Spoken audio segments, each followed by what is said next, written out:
Allez, le mec, il s'est fait piquer 7 fois en total en approchant de son portail. Donc, j'ai mis la grosse combinaison parce que je ne sais pas du tout sur quoi je vais tomber. Mais début juin, c'est assez bizarre. Une attaque de masse comme ça, en s'approchant d'un portail. Il n'y a même pas eu de vibration de fait. Mystère, on va aller voir ça tout de suite. Allez, du coup, le portail est ouvert. Pour l'instant, il n'y a que dalle. Alors, je cherche, hein. On se dit Gay Police dans le portail.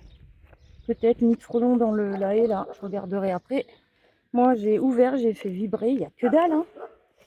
On va chercher, on va chercher. On regarde comme ça. En plus, il n'y a pas du tubage aéré. Là non plus. Alors, là, il n'y a pas de poignée. Ah, ah, ah. Regardez. Qu'est-ce qu'on voit? Donc là, on a un nid. Alors, je sais pas, moi, je vois rien au niveau du téléphone. Voilà. Là, ah, oui. On a un nid de guêpe poliste dans le cadenas, enfin dans l'ouverture du portail. Alors, ce qui est bizarre, c'est que le monsieur, il était loin et il s'est fait défoncer. Cette piqûre. Et par deux fois, hein, par deux fois, sans forcément atteindre le portail. Il s'est à peine approché et il s'est fait destroy. Et là, vous voyez,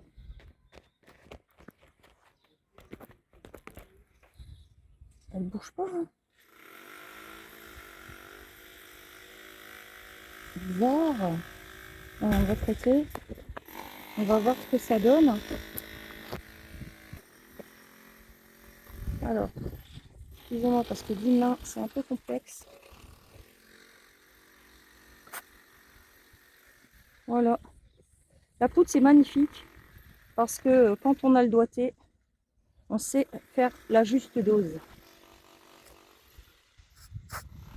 Voilà. Vous voyez, je l'ai compressé, je l'aurais fait manuellement, c'était bon. Hein. Bon, la juste dose est mise. Je vois pas pourquoi j'en rajouterai. Bah, moi, ça me semble bizarre qu'il se soit fait cartonner par la Gay Police. C'est bizarre. Alors, ouais. Du coup, il y en a une autre là, je vois. Alors, vous voyez, elle pouvait sortir par là. À moins qu'il m'ait pas tout dit. Peut-être qu'effectivement, ils avaient tripoté le portail avant. Ça les avait agacés. Ah bon, on a quand même une population un petit peu balèze, hein, là.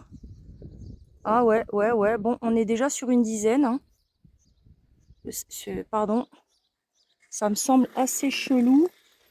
Bon, après, on s'imagine quand même que le nid, il a pris tout le boîtier, là. Ouais, il est pas petit, le boîtier. Hein. C'est, voilà. Mystère, hein, quand même. Donc, vous voyez, la petite guépoliste, elle peut faire des dégâts. Hein, parce que ce monsieur qui n'est pas tout jeune, et ben, il a gonflé au niveau du bras. Il s'est fait piquer à la main. Il s'est fait piquer sur le bras. Il s'est fait piquer au thorax. Ben, il a dû courir voir son médecin. Il a douillé pendant 3 jours avec des brûlures incroyables. Un gonflement incroyable. Et il est traumatisé. Hein. Il a peur hein, maintenant. Ce qui est tout à fait normal. Hein, parce que se faire piquer quand on s'y attend pas et pas qu'une fois, 3 fois la première et 4 fois la deuxième, ben, il y a de quoi avoir peur de sortir. Hein. Quel que soit notre âge et notre sexe hein, d'ailleurs. On a un trauma quand même psychologiquement, c'est pas évident. Bon, ben, je crois que l'intervention est terminée. Alors moi je m'attendais à du high level, mais non. Vous voyez comme quoi hein, les dangers, ils viennent pas forcément de putain de nids de guêpes germa ou de frelons asiatiques. Mais voilà, parfois la police, elle peut causer des accidents assez balèzes. Allez, on va vérifier les alentours quand même au cas où. Tchuss! Appelez Hélène de H contre les nuisibles, votre expert désinsectisation, dératisation dans l'Hérault.